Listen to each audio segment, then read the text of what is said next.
ओम नमः शिवाय। मैं हूं ज्योतिष पंडित दीपक दुबे और लग्नों की चर्चा में आज मैं उपस्थित हूं आपके सामने मिथुन लग्न के बारे में, मिथुन लग्न के जातकों के बारे में। कैसा होता है मिथुन लग्न वालों का स्वभाव, क्या होते हैं आपके सकारात्मक पक्ष, क्या होते हैं आपके नकारात्मक पक्ष, कौन से ग्रह आपके लिए शुभता लिए होते हैं और कौन से ग्रह और उनकी दशाएं आपके लिए अशुभ होती हैं, कौन सा रंग का रखना चाहिए आपको ख्याल, कौन से रत्न आपको धारण करने चाहिए और कौन से रत्न आपको धारण नहीं करने चाहिए, इस विषय पर मैं आज चर्चा करूंगा। सबसे पहले बात करते हैं आपके व्यक्तित्व के बारे में, आपके स्वभाव के बारे में, आपके सकारात्मक पक्ष के बारे में। मिथुन लग्न एक द्विस्वभाव लग्न है। द्विस्वभाव लग्न होने के कारण मिथुन लग्न के जो जातक होते हैं वे बहुत संतुलित होते हैं और किसी भी कार्य को बहुत सोच समझ कर करते हैं। जल्दीबाजी आपके अंदर नहीं के बराबर होती है। साथ में आपके अंदर परिश्रम करने की क्षमता बहुत अधिक होती है। धर्म के प्रति आप एक संतुलन का भाव रखते हैं, यानी बहुत अधिक धार्मिक भी नहीं होते और बहुत अधिक अधार्मिक भी नहीं होते। तो एक संतुलन सा धर्म और समाज को लेकर के आपके अंदर बना रहता है। अगर मैं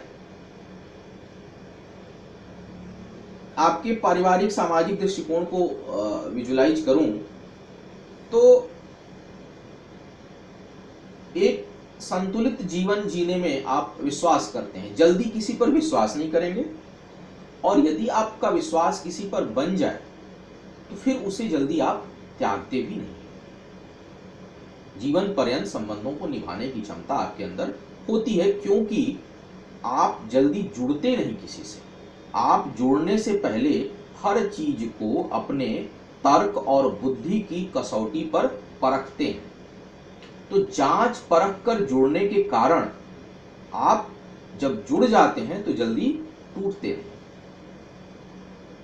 इस दृष्टिकोण से आपको एक अच्छा मित्र कहा जा सकता है।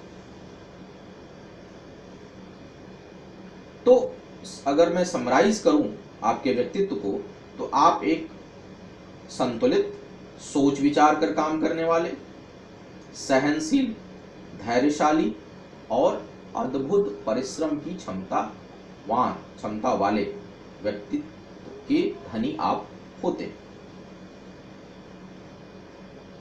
नकारात्मक पक्ष की मैं बात करूं तो आपके ऊपर आपको उद्वेलित किया जा सकता है, यानी कोई व्यक्ति चाहे तो संगत का प्रभाव आपके ऊपर बहुत जल्दी पड़ता है। संगत के असर में आप जल्दी आ जाते हैं और इससे बुरी संगत से बुरा और अच्छी संगत से अच्छा प्रभाव आपके ऊपर, दूसरों को देखकर इन्फ्लुएंस आप होते हैं। ये भी थोड़ी एक हालात, तर्क शक्ति बहुत अच्छी होती है, बुद्धि पर ही परखते हैं, फिर भी आप दूसरों को देखकर बहुत जल्दी आकर्षित और प्रभावित भी होते हैं। यह आपके अंदर मैं एक कमी देखता हूं, व्यक्तित्व में एक कमी देखता हूं। दूसरा, जरूरत से ज्यादा आप चीजों को तर्क और बुद्धि से तोलते हैं, तो कई बार संबंधों के लिए यह बहुत अच्छा नहीं होता और इसी कारण बहुत कम मित्र आपके बनते हैं। दूसरों के कामों में जल्दी आप अपना पैर नहीं अड़ाते या दूसरों की अच्छाइयों में भी नहीं अड़ाते और बुराइयों में भी नहीं अड़ाते, सुख दुख में भी जल्दी इन्वॉल्व नहीं होते आप। तो यह थोड़ी सी सामाजिक दृष्टिकोण से देखा जाए तो कमी है, लेकिन बौद्धिक स्तर आपका बहुत ऊंचा होता है और हर चीज को बुद्धि से देखने के कारण आपको सफलता धीमी लेकिन लगभग अवश्य मिलती है। मिथुन लग्न के जातक अपने जीवन में सफल अवश्य होते हैं, लेकिन थोड़ा परिश्रम और विलंब से। प्रारंभ में संघर्ष और बाद में सफलता मिथुन लग्न वालों के लिए लगभग अवश्य भावी होती है। तो ये था चरित्र। अब बात करते हैं कि कौन से ग्रह आपके लिए शुभ हैं और कौन से अशुभ। मिथुन लग्न अर्थात बुध स्वामी, तो लग्नेश हमेशा फायदा देता है। बुध का पीड़ित होना अच्छा नहीं है, लेकिन बुध आपके लिए सदैव, चाहे वो कितना भी पीड़ित हो, आपके लिए फायदेमंद होगा। दूसरा मालिक बनता है शुक्र। मिथुन लग्न के कुंडली की अगर मैं एक विडंबना देखूं तो अधिकांश ग्रह मिथुन लग्न की कुंडली में अच्छे नहीं होते। हर ग्रह में कोई न कोई किंतु लगा हुआ होता है। बुध दो केंद्राधिपति दोष लगता है। गुरु नैसर्गिक शत्रुता लिए हुए होता है बुध से।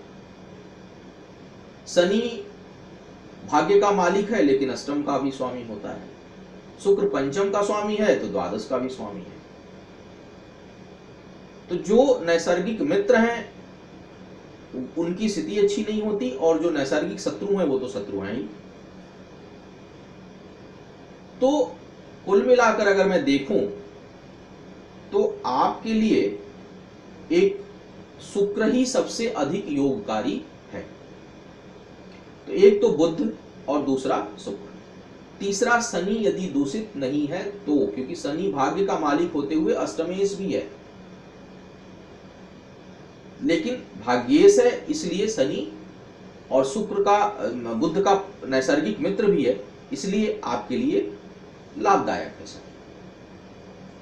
परम शत्रुता का जो भाव आपके साथ रखने वाला ग्रह है वह है मंगल। मंगल आपके लिए मार्केश का काम आपकी कुंडली में करता है। मंगल गुरु की युति जीवन में बहुत तरह की समस्याएं पैदा करने वाली होती है आपके लिए। तो मंगल नैसर्गिक रूप से आपके लिए अच्छा नहीं होता।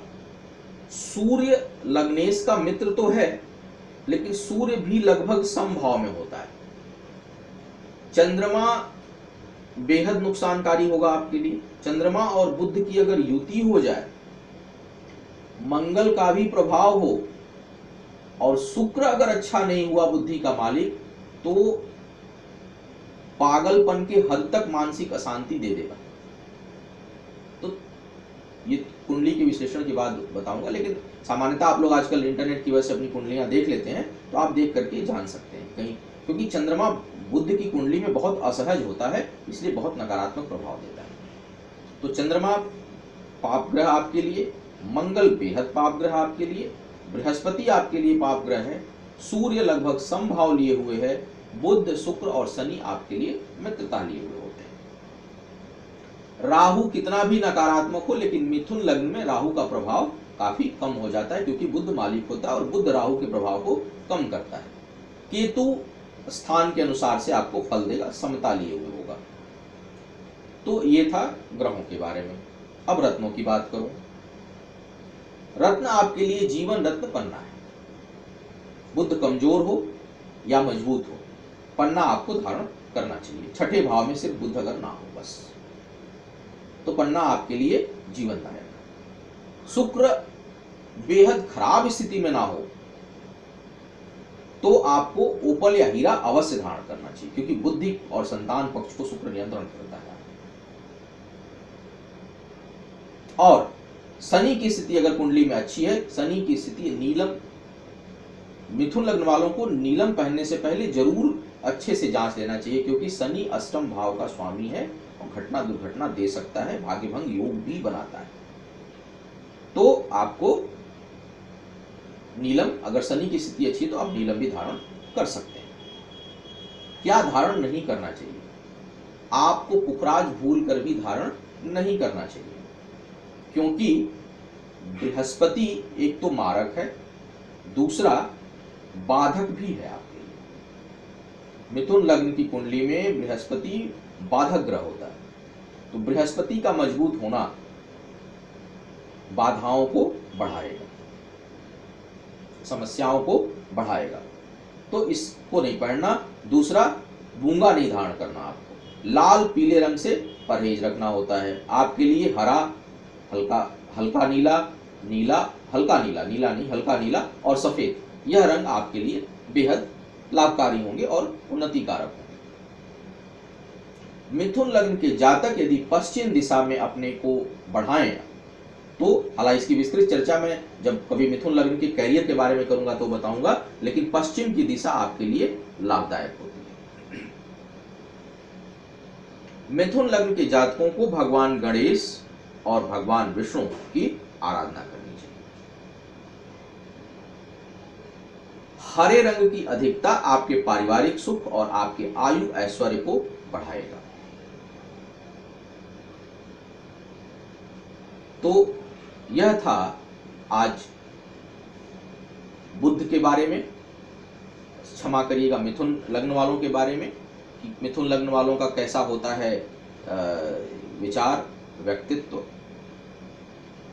कौन से ग्रह आपके लिए शुभ और अशुभ हैं। उम्मीद है इससे आपको लाभ मिलेगा, और अगर आप अपनी कुंडली स्वयं भी देखते हैं तो उससे आपको जानकारी मिलेगी। अपने पक्ष और विपक्ष को जानने से जीवन में आगे बढ़ने में आसानी होती है। पुनः मिलूंगा किसी नए विषय पर। आपका जीवन सुखमय हो, ऐश्वर्य आपके जीवन में रहे, समृद्धि आपके जीवन में रहे, भगवान शिव की कृपा आपके ऊपर बनी रहे। इन्हीं शुभकामनाओं के साथ विदा लेता हूँ। तब तक के लिए ओम नमः शिवाय।